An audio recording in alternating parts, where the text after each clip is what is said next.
You're telling me this is a recreational activity? Admiral Zixtal's secondary breathing bladders inflated with incredulity as he watched the human juvenile manipulate the holographic controls. Indeed, Admiral, the humans call it a video game. This particular simulation is quite popular among their young.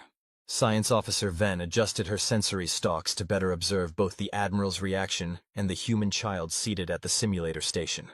The Admiral's scales shifted from their usual stern metallic blue to a confused mauve as he watched the small human, who couldn't have been more than 12 standard cycles old, orchestrate a complex series of tactical maneuvers that would have made veteran fleet commanders pause for thought. But they're treating it like some sort of entertainment. Look at how the child is giggling while executing a perfect Heimdall defense pattern. The human child in question, a young girl with auburn hair tied back in what humans called a ponytail, was indeed giggling as her fingers danced across the holographic interface. Her simulated fleet was currently engaged in combat with an AI opponent of considerable skill that was rapidly being outmatched by seemingly casual tactical decisions. Observation suggests this is typical behavior for human younglings during recreational periods, Ven noted, her data stylus moving rapidly across her tablet. They appear to derive genuine pleasure from complex problem-solving scenarios, particularly when presented in what they term game format. Admiral Zixtal's third eye twitched, but she just implemented a modified tachyon burst maneuver that took our best strategists 60 years to develop, and she did it while humming something about... What was that? Twinkle. Twinkle Little Star, Admiral, a human children's song about stellar observation. The Admiral's scales shifted again, this time to a pale yellow of deep concern. And you're certain this isn't some sort of military training program? Quite certain, Admiral. The company that produces this simulation, Stellar Dreams Interactive, is a civilian entertainment corporation. Their primary demographic is children between the ages of 8 and 15 standard Earth years. On the screen, the girl's fleet executed a perfect pincer movement, trapping the AI opponent's forces between a gravity well and a carefully positioned squadron of battlecruisers. The maneuver was flawless and completely improvised, breaking several established rules of conventional space combat doctrine in the process. How many human children play this game? The Admiral's voice had taken on a slightly higher pitch. Current market analytics suggest approximately 43 million active players in this age bracket alone, with another 30 million in older age categories. Ven's answer was precise, clinical, and absolutely terrifying to the Admiral. The girl cheered as her fleet delivered the finishing blow, her simulated forces having suffered minimal casualties while completely decimating an opponent that, unknown to her, was based on actual combat data from one of the Galactic Federation's most successful admirals. And what's their success rate?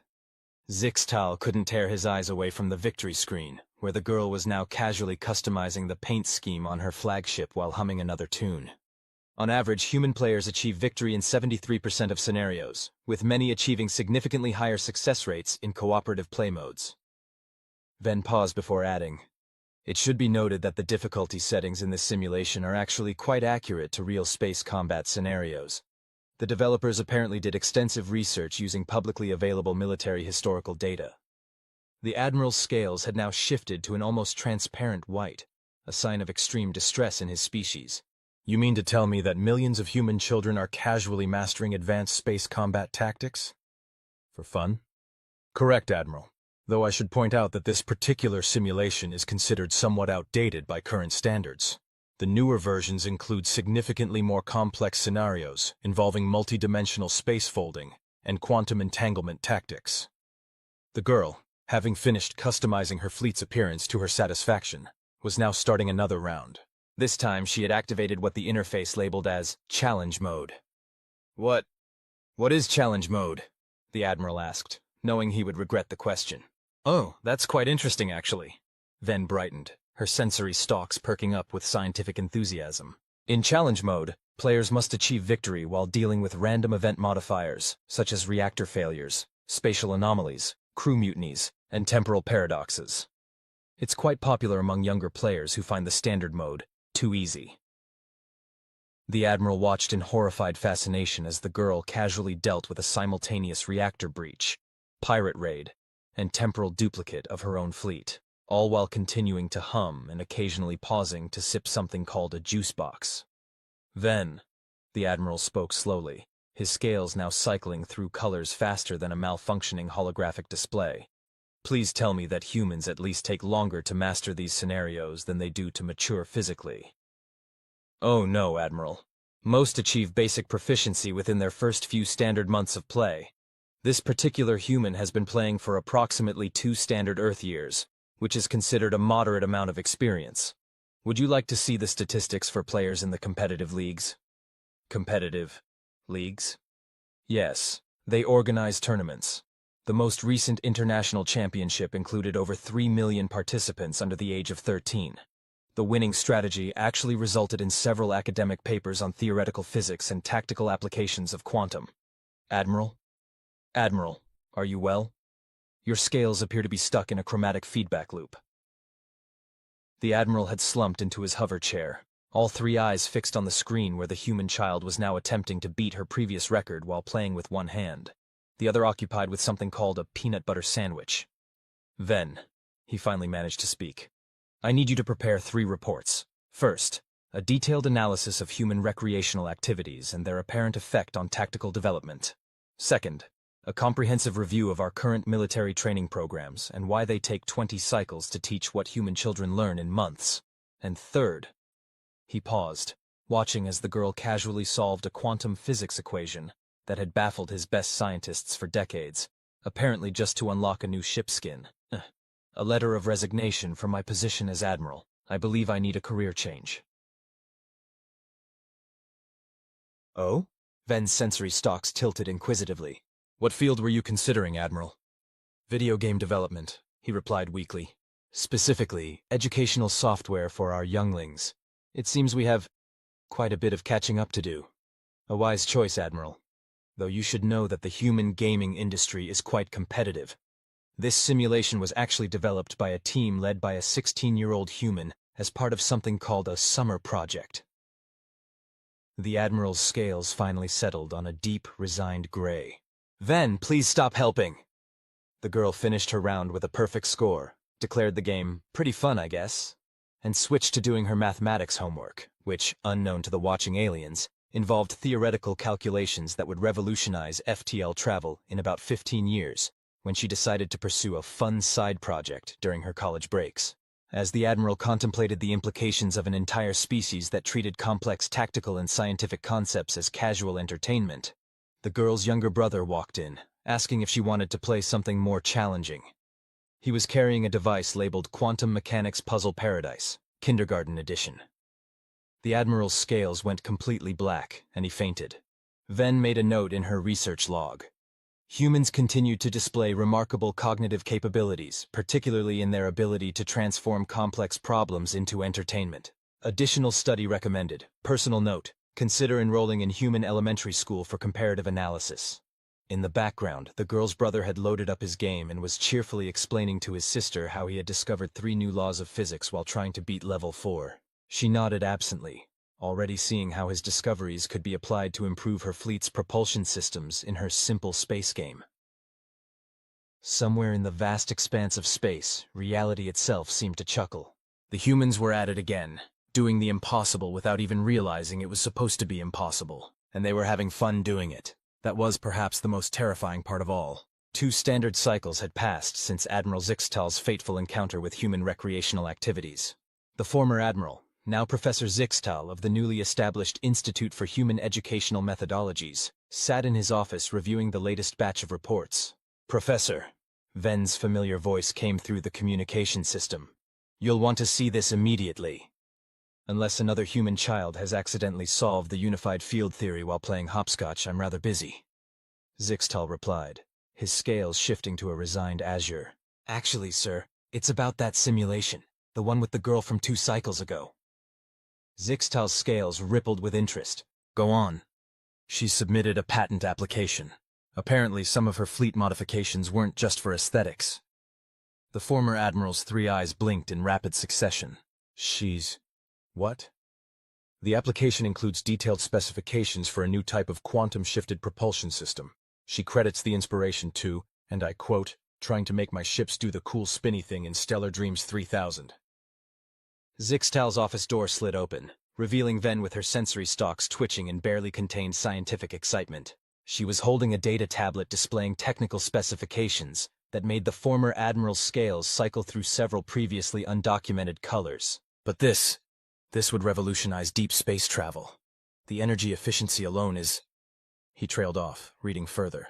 Wait, what's this notation in the margin? Ah, yes. Ven adjusted her data stylus. That's her brother's contribution. He apparently suggested some modifications based on his experiences in, let me check the citation, Super Happy Particle Physics Playground, Junior Edition.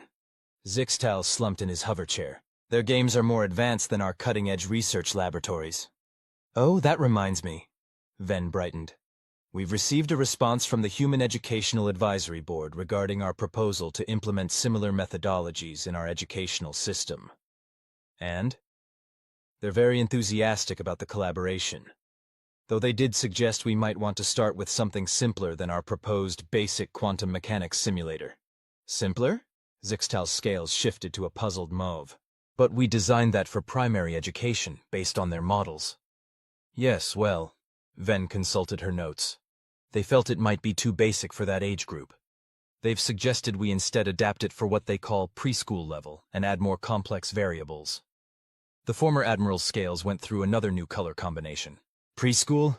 But they're barely out of their egg phase at that point.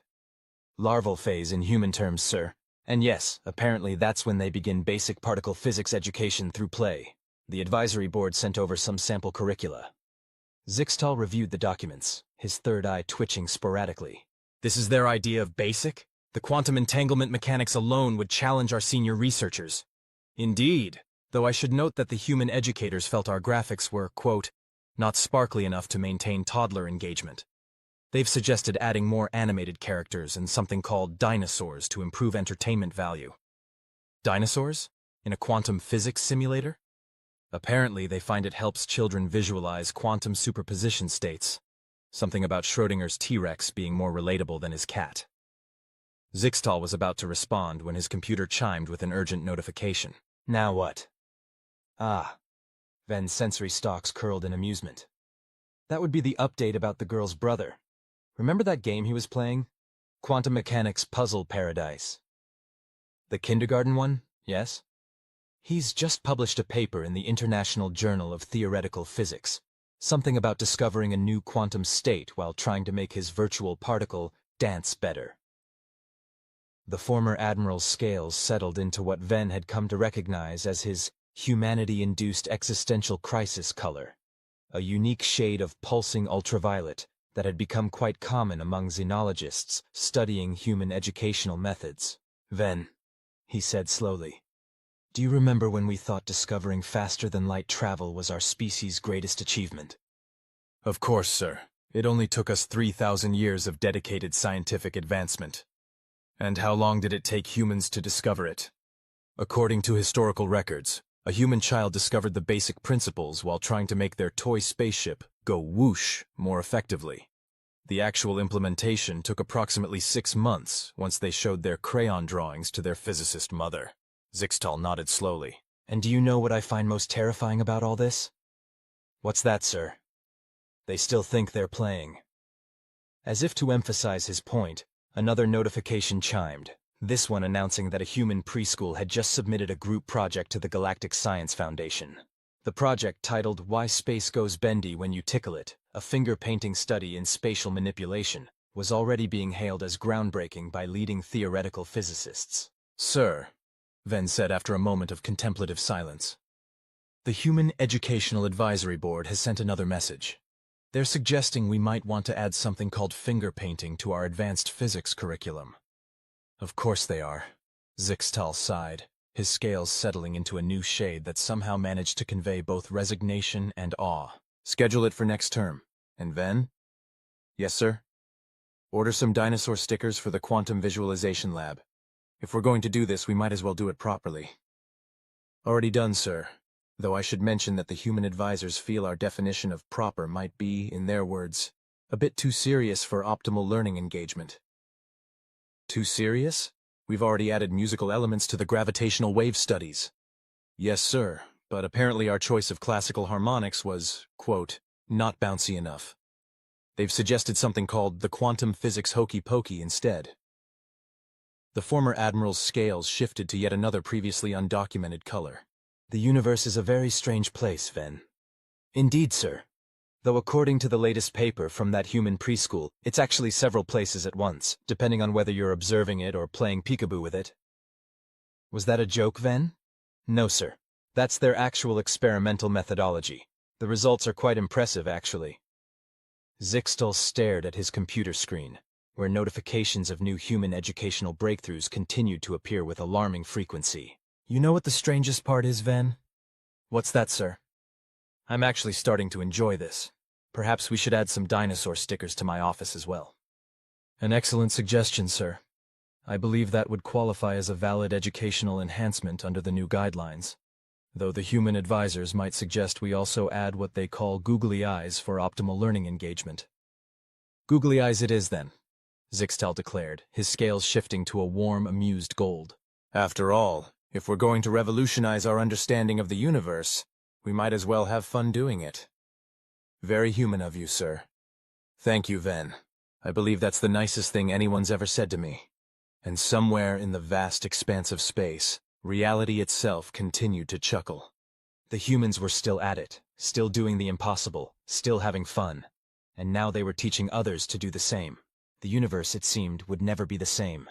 But perhaps that was exactly how it should be. Professor Zixtal, you might want to sit down for this, Ven announced as she entered his office, her sensory stalks vibrating with what he had come to recognize as her humans have done it again frequency. The former admiral, now sporting a colorful array of dinosaur stickers on his ceremonial robe, looked up from his terminal where he had been reviewing the latest batch of preschool physics publications. What have they done now? Discovered a new dimension while playing jump rope?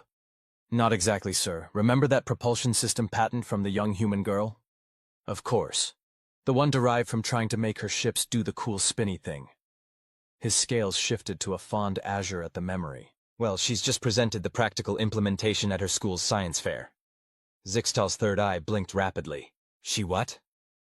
It gets better, Ven continued, her data stylus practically dancing across her tablet. She collaborated with her brother's kindergarten class for the quantum stabilization components. They apparently solved the entropy issue during nap time. During nap time? Yes, sir. According to the project notes, and I quote, Tommy had a dream about dancing quarks, and when he drew it with crayons after waking up, it just made sense. Zixtal's scales cycled through several colors before settling on a bemused chartreuse. And the results? The prototype achieved 350% better efficiency than our most advanced military-grade engines. The judges awarded her first place, though they did deduct points for, and I quote again, not including enough glitter in the presentation.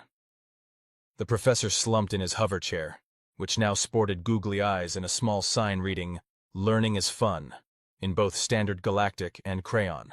Have we at least managed to implement some of their methodologies in our educational system? About that. Ven's sensory stalks curled in what might have been embarrassment. We've had to modify our approach somewhat.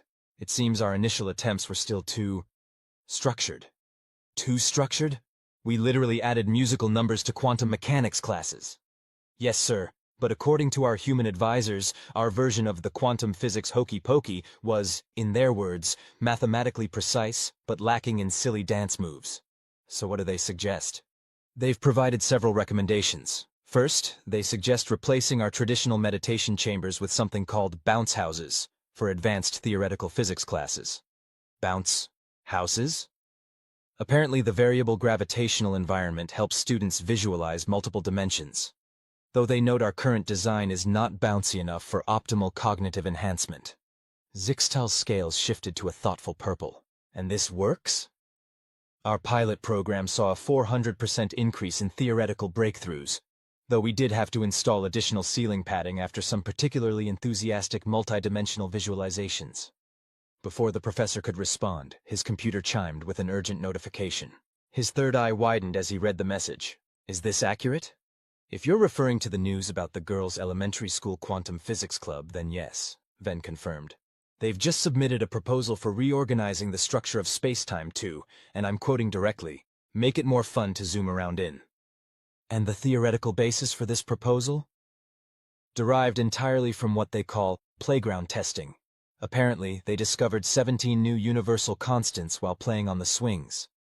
Zixtal was silent for a moment, his scales cycling through colors that shouldn't have been possible in normal space. Ven, do you remember when we thought we were being progressive by adding interactive elements to our advanced theoretical physics courses? You mean the holographic models, sir? Yes, we spent decades developing those teaching tools. Indeed, though I should note that the human kindergarten class we've been collaborating with found several errors in our quantum modeling software while using it as a coloring program. The professor nodded slowly.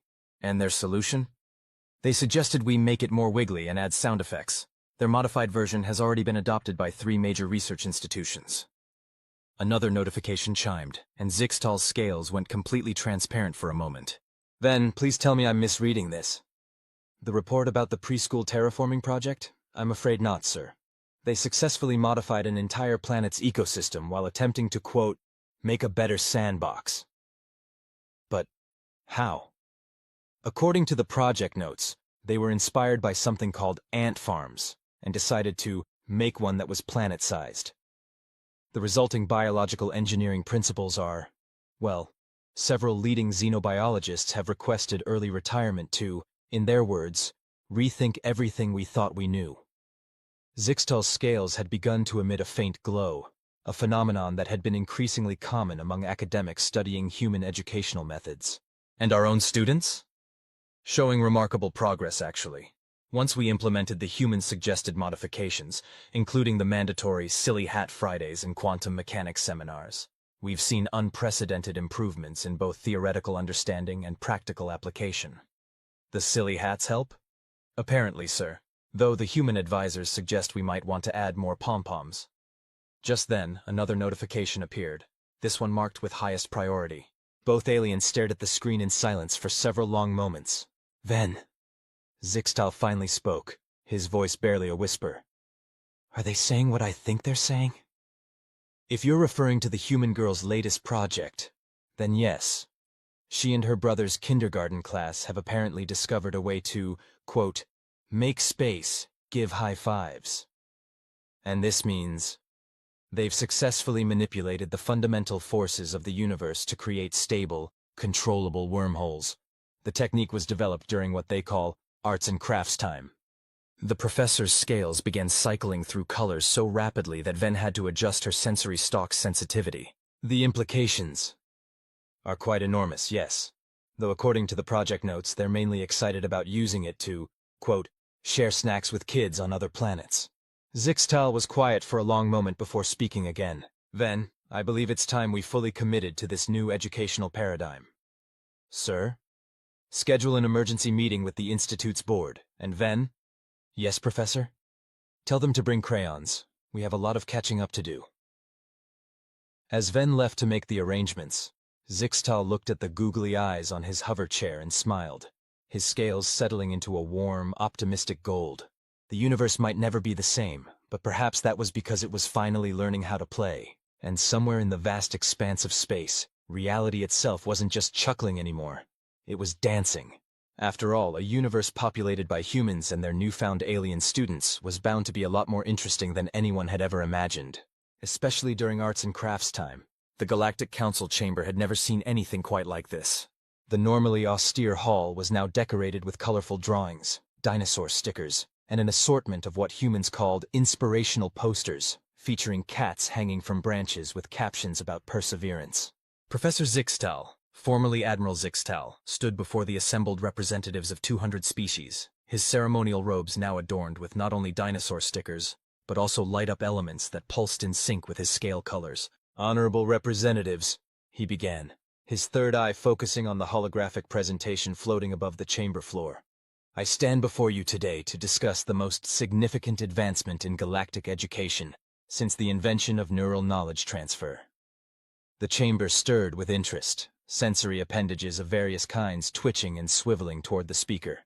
As you can see from the data before you, Zixtal continued, gesturing to a graph that somehow incorporated both rigorous statistical analysis and smiling cartoon stars. The implementation of human educational methodologies has resulted in unprecedented advances across all fields of study.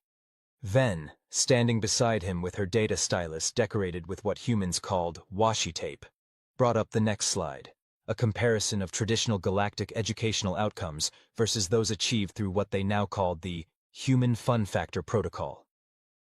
"But Professor," interrupted the Rigelian ambassador, their crystalline form vibrating with concern, "surely these results cannot be—" The chamber doors burst open, interrupting the ambassador mid-sentence. A small delegation of human children walked in, led by the now familiar girl who had started it all 2 cycles ago. She was carrying what appeared to be a science fair project. "Sorry we're late," she announced cheerfully. "We had to finish testing our new universe optimization algorithm during recess." The chamber fell silent. Even the ambient light seemed to hold its breath. "Your what?"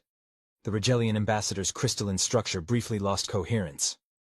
"Oh, it's pretty simple," the girl's brother chimed in, clutching a stuffed dinosaur that, for some reason, was wearing a lab coat. "We were playing with the quantum playground equipment you guys installed in our school, and we figured out how to make the universe run better. Want to see?"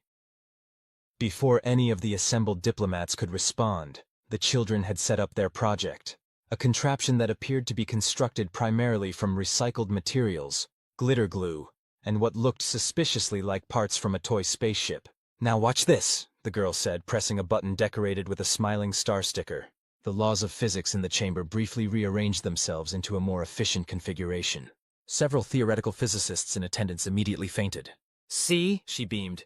"We made everything work about 600% better. Plus it's way more fun now. Watch what happens when I press the rainbow button." "Perhaps," Professor Zixtal quickly interjected, his scales shifting to a diplomatic shade of mauve. "We should save the rainbow button demonstration for after the formal presentation?" The girl shrugged. "Okay, but you should know that my kindergarten quantum physics club has some cool ideas about making black holes more friendly. We're thinking of adding googly eyes." The Rigelian ambassador's crystalline structure vibrated with what might have been either terror or excitement. "Professor Zixtal, are you suggesting we implement these methods throughout the galaxy?" "Indeed," Zixtal replied, his scales settling into a confident gold. "In fact, we've already begun. Ven, would you share the preliminary results from our pilot programs?" Ven stepped forward, her sensory stalks adorned with what appeared to be friendship bracelets. "Certainly, Professor. As you can see from these charts, which, yes, include animated elements because we found they improve information retention by 487%. The implementation of human educational principles has led to significant breakthroughs across all scientific disciplines." She gestured to a holographic display showing various achievements.